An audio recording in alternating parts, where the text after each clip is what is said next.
Question number 6 है, find the area of rhombus whose side is 5 cm and whose altitude is 4.8 cm. If one of its diagonal is 8 cm long, find the length of the other diagonal. अब देखिए ये question बहुत ध्यान से समझिएगा, जब भी आप समझ पाएंगे कि आगे हमें क्या करना है। हमें एरिया ऑफ रोम्बस फाइंड करना है जिसकी साइड 5 सेंटीमीटर है। मैंने एक रोम्बस ड्रॉ किया है जिसकी साइड 5 सेंटीमीटर, मतलब सभी साइड इसकी 5 सेंटीमीटर है। Whose altitude is 4.8 centimetre. ठीक है, इसके ऊपर एक अल्टीट्यूड डला हुआ है जो 4.8 सेंटीमीटर है। ठीक है, मैंने इस पर एक अल्टीट्यूड डाल दिया जो 4.8 सेंटीमीटर है। आगे कहता है if one of its diagonal is 8 centimetre long, इसका एक डायगोनल 8 सेंटीमीटर लंबा है। Find the length of the other diagonal. हमें और क्या फाइंड करना है? हमें फाइंड करना है इसका अदर डायगोनल। पहले तो हमें इसका एरिया फाइंड करना है और फिर बाद में इसका अदर डायगोनल। अब हमें गिवन क्या दे रखा है? हमें गिवन दे रखा है साइड ऑफ रोम्बस 5 सेंटीमीटर है और हमें इसका अल्टीट्यूड दे रखा है, इस पे h है 4.8 सेंटीमीटर एंड एक डायगोनल हमें गिवन है d1 8 सेंटीमीटर। यही सब हमें गिवन है। अब देखिए जो रोम्बस है वो एक पैरेललोग्राम भी हो सकता है। क्यों? क्योंकि रोम्बस की भी अपोजिट साइड्स पैरेलल होती हैं और पैरेललोग्राम की भी अपोजिट साइड्स पैरेलल होती हैं। अगर हम ये कह सकते हैं कि ये जो रोम्बस है ये पैरेललोग्राम भी हो सकता है, और अगर हम पैरेललोग्राम का एरिया फाइंड कर लें तो वही रोम्बस का एरिया होगा। ठीक है, पैरेललोग्राम का तो हम निकाल सकते हैं क्योंकि हमारे पास बेस भी है और इसके ऊपर अल्टीट्यूड मतलब हाइट भी है। हम लिख देंगे since a rhombus is also a parallelogram। ठीक है, रोम्बस पैरेललोग्राम भी होता है, इसलिए हम फाइंड कर लेंगे एरिया ऑफ पैरेललोग्राम क्या होता है? Base multiply height.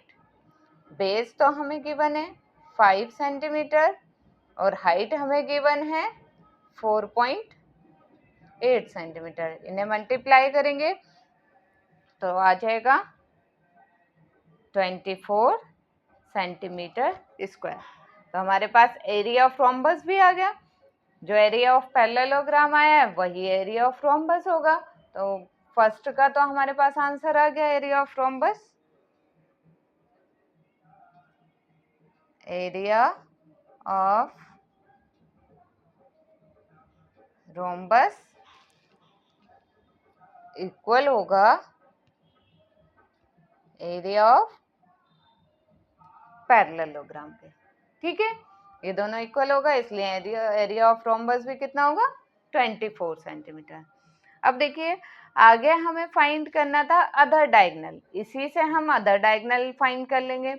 अब देखिए एरिया ऑफ रोम्बस का फॉर्मूला होता है हाफ d1 मल्टीप्लाई d2 और एरिया ऑफ पैरेललोग्राम हमारे पास आया है 24 सेंटीमीटर स्क्वायर। अब 1/2 d1 हमें गिवन है 8 मल्टीप्लाई d2 हमें फाइंड करना है other diagonal is equal to 24। जो ये देखिए मल्टीप्लाई हो रहा है तो ये कट जाएगा, ये आ जाएगा 4 और 4 मल्टीप्लाई में है तो इधर डिवाइड में चला जाएगा। यहाँ से हमारी d2 की वैल्यू आ जाएगी 24, ये मल्टीप्लाई में था तो 4 डिवाइड में चला गया। अब इसको हम काट देंगे, ये चला जाएगा 6 पर, तो ये आ गया हमारे पास 6 सेंटीमीटर। तो हमारे पास अदर डायगोनल आ गया 6 सेंटीमीटर। हमें फाइंड हो गया area of rhombus is 24 centimetre square. ठीक है, और दूसरी चीज हमें फाइंड करनी थी लेंथ ऑफ अदर डायगोनल, तो वो भी आ गया the length of the other diagonal is 6 centimetre. ठीक है, हमसे एरिया पूछा था, एरिया हमने बता दिया, area of rhombus 24 centimetre square है, और अदर डायगोनल पूछा था, D2 हमारा आया है 6 सेंटीमीटर। क्वेश्चन नंबर 7 है, the floor of a building consists of 3000 tiles which are rhombus shape and each of its diagonal are 45 centimeter and 30 centimeter in length. Find the total cost of polishing the floor if the cost per meter square is ₹4. अब question में क्या कह रहा है कि एक building के floor पे 3000 टाइल्स हैं जो कि रोम्बस शेप के हैं, उसके डायगोनल्स एक तो 45 सेंटीमीटर है और एक 30 सेंटीमीटर है लेंथ में। हमें फाइंड करना है टोटल कॉस्ट, उसकी पॉलिशिंग कराने के लिए टोटल कॉस्ट कितनी होगी। अगर पर मीटर स्क्वायर की कॉस्ट ₹4 है तो हमें पहले तो एरिया फाइंड करना होगा कि एक टाइल का एरिया कितना होगा, फिर 3000 टाइल्स का एरिया कितना होगा, बाद में ही हम कॉस्ट निकाल सकते हैं। तो पहले जो हमें गिवन है हम वो लिख लेते हैं। हमें गिवन है D1, एक डायगोनल हमें गिवन है 45 centimetre and other diagonal D2 हमें गिवन है 30 सेंटीमीटर। अब हम निकाल लेंगे area of one rhombus tile या वन टाइल।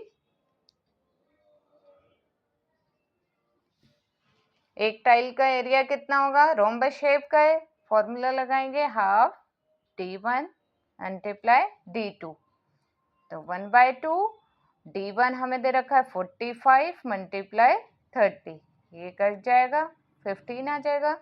45 को मल्टीप्लाई करेंगे 15 से तो हमारा आंसर आएगा 675 सेंटीमीटर स्क्वायर। ठीक है, ये तो आ गया हमारे पास एक टाइल का एरिया, और फ्लोर पर कितने टाइल्स लगे हुए हैं 3000, तो हम एरिया फाइंड कर लेंगे।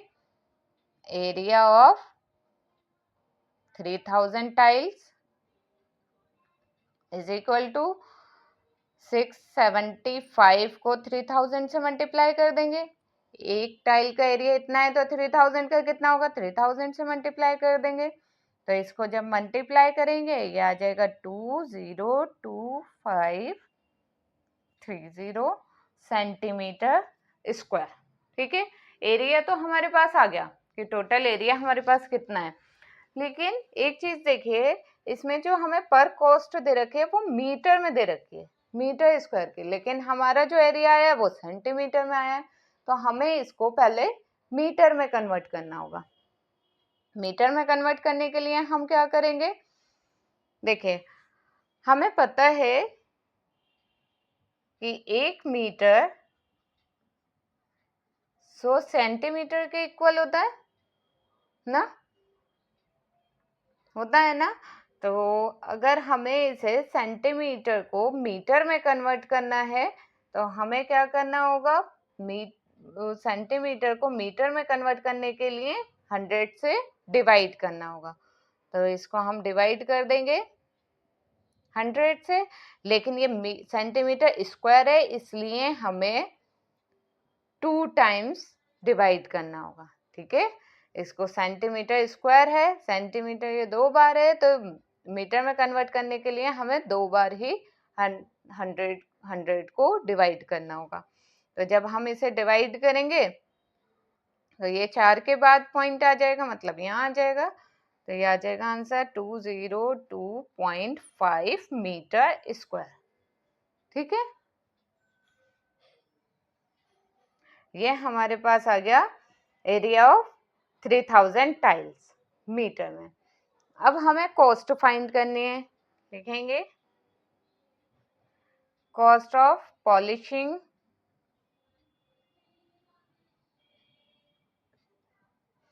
1 metre square is equal to 1 metre square की पॉलिशिंग कितनी है, ₹4, ये हमें गिवन है, और हमें निकालनी है कॉस्ट इतने मीटर स्क्वायर की।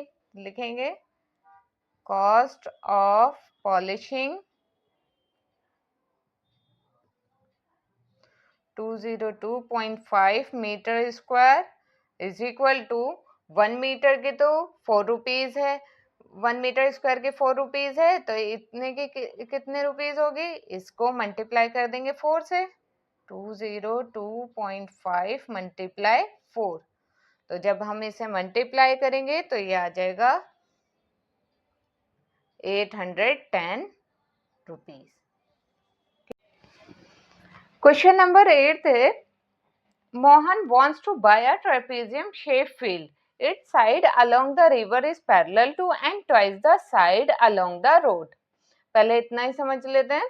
मोहन एक ट्रेपेजियम शेप फील्ड खरीदना चाहता है जिसकी side along the river is parallel है और ट्वाइस है साइड अलोंग द रोड। ये हमें गिवन दे रखी है फिगर। ये जो ट्रेपेजियम शेप फील्ड है, ये आपको दिख रहा होगा, ट्रेपेजियम शेप की फील्ड है, इसके एक साइड तो रोड है और इसकी दूसरे साइड रिवर है। तो वो कह रहा है क्वेश्चन में, it side along the river is parallel to, ये पैरेलल है रिवर के, ये रोड साइड जो है ये पैरेलल है, और क्या है, twice the side along the road, road river की जो साइड है वो रोड की साइड से डबल है। ठीक है, अगर हम इसे ले लें, ये x है तो ये कितनी होगी 2x, क्योंकि इसने कहा है ना ये ट्वाइस है, डबल है, जो रिवर की साइड है वो रोड की साइड की ट्वाइस है, twice the side along the road. ठीक है, अगर ये x है, हम लेट करेंगे ये कि अगर ये x है तो ये कितनी होगी, इसकी डबल मतलब 2x। अब आगे क्वेश्चन क्या कह रहा है, if the area of this field is 10500 meter square and the perpendicular distance between the two parallel sides is 100 meter। ये कह रहा है कि एरिया ऑफ फील्ड हमें गिवन है, एरिया गिवन है इस फील्ड का, और perpendicular distance between two parallel sides, जो इसकी पैरेलल साइड्स हैं इनके बीच का डिस्टेंस हमें गिवन है 100 metre. Find the length of the side along the river, हमें फाइंड करनी है लेंथ अलोंग द रिवर। ठीक है, रिवर के साइड में जो ये इसकी साइड है, ट्रेपेजियम फील्ड की जो साइड है अलोंग द रिवर, ये हमें फाइंड करनी है, ये कितनी लेंथ है इसकी। अब देखिए, पहले हम ये लेट कर लेते हैं, जो रोड साइड है उसकी लेंथ हम लेट कर लेते हैं x से, हम लिखेंगे let the length of road side, हम लेट कर लेते हैं इसे, ये कितनी है x मीटर, और the length of river side, ये कितनी हो जाएगी, अगर ये x है तो हमें क्वेश्चन में दे रखा है ये इसकी डबल है रिवर साइड, तो ये कितनी हो जाएगी 2x मीटर।